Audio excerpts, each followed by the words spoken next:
Hello guys, welcome to Prep Up Academy. I'm Soumya Jain and today we'll start with the poem A Tiger in the Zoo which is written by Leslie Norris. So इस poem में poet is comparing two tigers, एक tiger जो cage में रहता है और एक tiger जो जंगल में रहता है. The tiger who is in the cage, he looks very beautiful, but he is not happy over there. He is always angry and he doesn't feel good in the cage. He can't show his parts. So ये सारी problems cage वाले tiger के साथ हैं. On the other hand, a tiger who is in the jungle, he is very fearless, powerful, walk like a king of the jungle. So difference देख रहे हो आप. So what poet is saying that this cage life is totally changing the tiger's personality. Okay. इस stanza में जू वाले tiger की बात की गई है और इस स्टेंजा में जंगल वाले टाइगर की बात की गई है और ये सारे स्टेंजाज इसी तरह वर्क कर रहे हैं.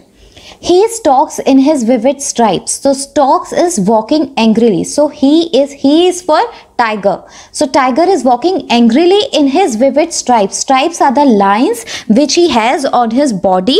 They are of bright color, vivid. They are of bright color which is different from the body color. जो हम पिक्चर में भी देख सकते हैं.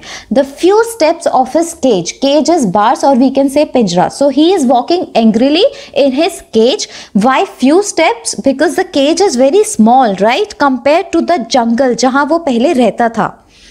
On pads of velvet quite in his quite rage. So pads is paws. जो animal का जो फुट होता है उसको हम pads बोलते हैं.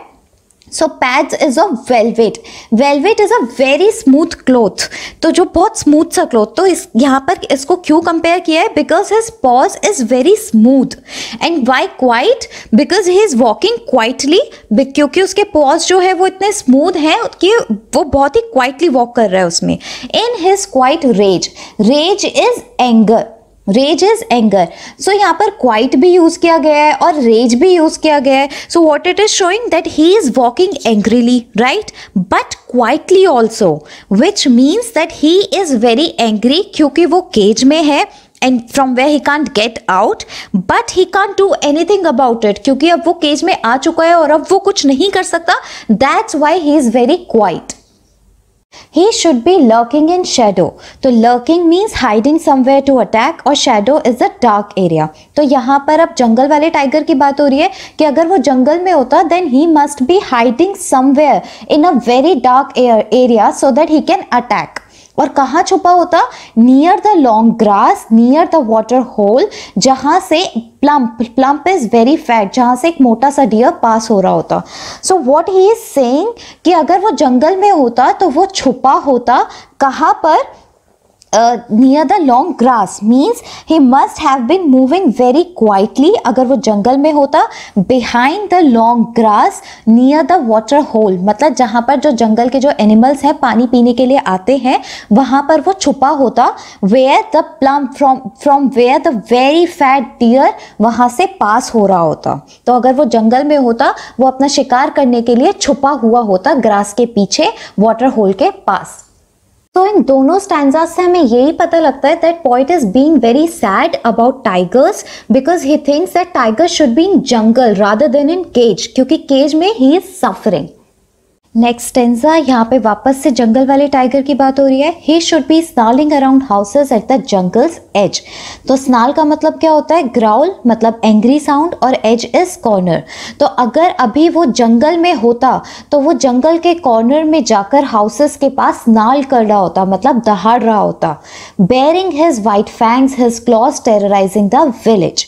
तो फैंग्स क्या होता है? बेयरिंग इज एक्सपोजिंग और शोइंग, मतलब दिखाना. फैंग्स इज टीथ, टाइगर के टीथ, और क्लॉज इज टाइगर के नेल्स और वी कैन से पंजा. ठीक है. Terrorising is threaten. तो अभी अगर वो जंगल में होता ही would have threaten the villagers, वो विलेजर्स को थ्रेटन कर रहा होता. कैसे? By showing his teeth and his nails.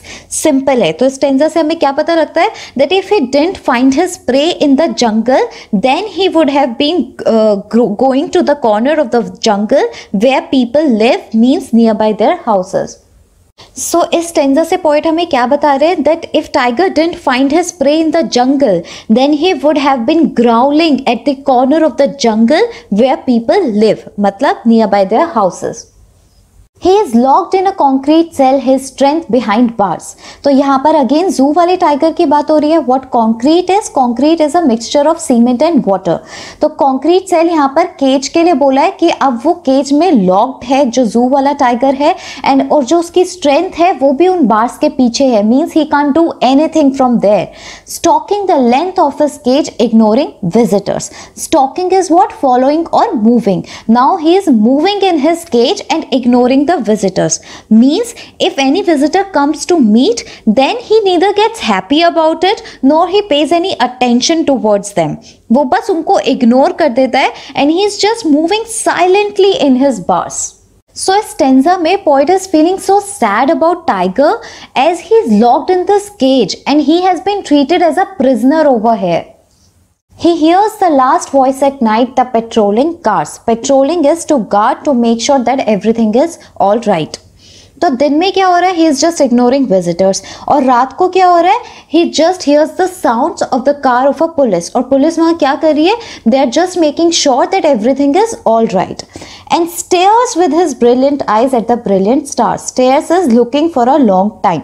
तो वो बहुत देर तक स्टार्स को घूर के देखता रहता है विद हिज ब्रिलियंट आईज. और वो ऐसा क्यों कर रहा है? Just to divert his mind. He misses his freedom so badly that he is just looking at the stars. So इस पूरे पोएम से पोएट हमें क्या बता रहे हैं? That poet wants to say that it is really cruel of us that just for our entertainment we put the king of the jungle in जू.